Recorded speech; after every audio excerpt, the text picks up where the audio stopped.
इस वीडियो को पेश करने में ताउन किया है United Hospital Gumpa road Bidar, कैमरून PO college science and arts, Bidar motor driving school outside Shahganj Bidar, Siddiqui agencies general insurance solution.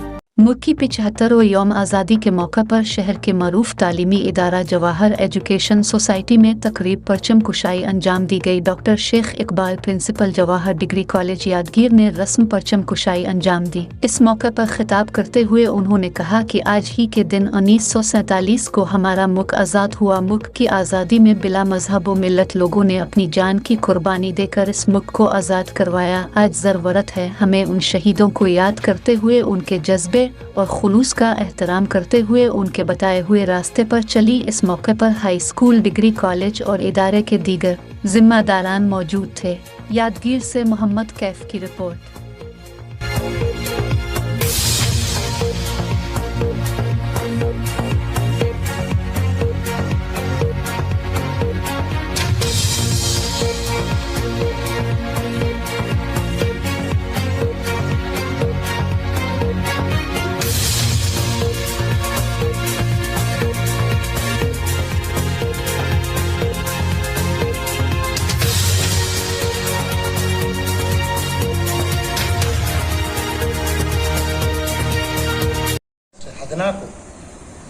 ಮಧ್ಯರಾತ್ರಿಯಲ್ಲಿ Bharat ಸ್ವತಂತ್ರವಾಯಿತು.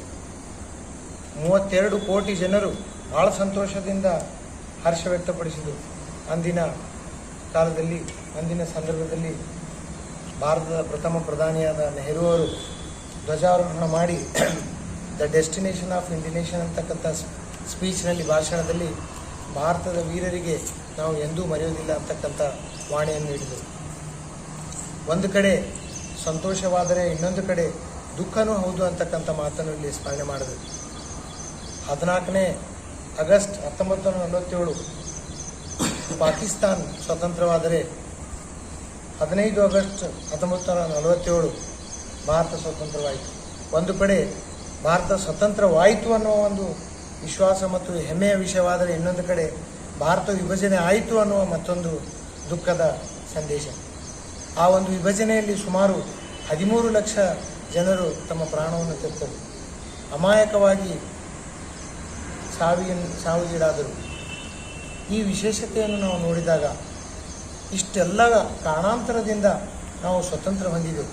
ಈ ಸ್ವತಂತ್ರವನ್ನು ಆಚರಣೆ ಮಾಡುವ ಉದ್ದೇಶ ಇಷ್ಟೇ, ನಮ್ಮಲ್ಲಿ ರಾಷ್ಟ್ರಪ್ರೇಮ, ಏಕತೆ, ಐಕ್ಯತೆ, ಸೋದರತೆ, ಭಾತೃತ್ವ ಇವೆಲ್ಲಗಳನ್ನು ಜೀವಂತವಾಗಿ ಇಡಲಿಕ್ಕೆ ಸಾಧ್ಯವಿದೆ ಅನ್ನುವ ಒಂದು ವಿಶ್ವಾಸ ಸಂದೇಶವನ್ನು ಇಂಥ ಸಂದರ್ಭದಲ್ಲಿ ನಾವು ಮಕ್ಕಳಿಗೆ ಮತ್ತು ನಮ್ಮಷ್ಟಕ್ಕೆ ನಾವು ಸ್ಮರಣಾತೀತವಾಗಬೇಕು.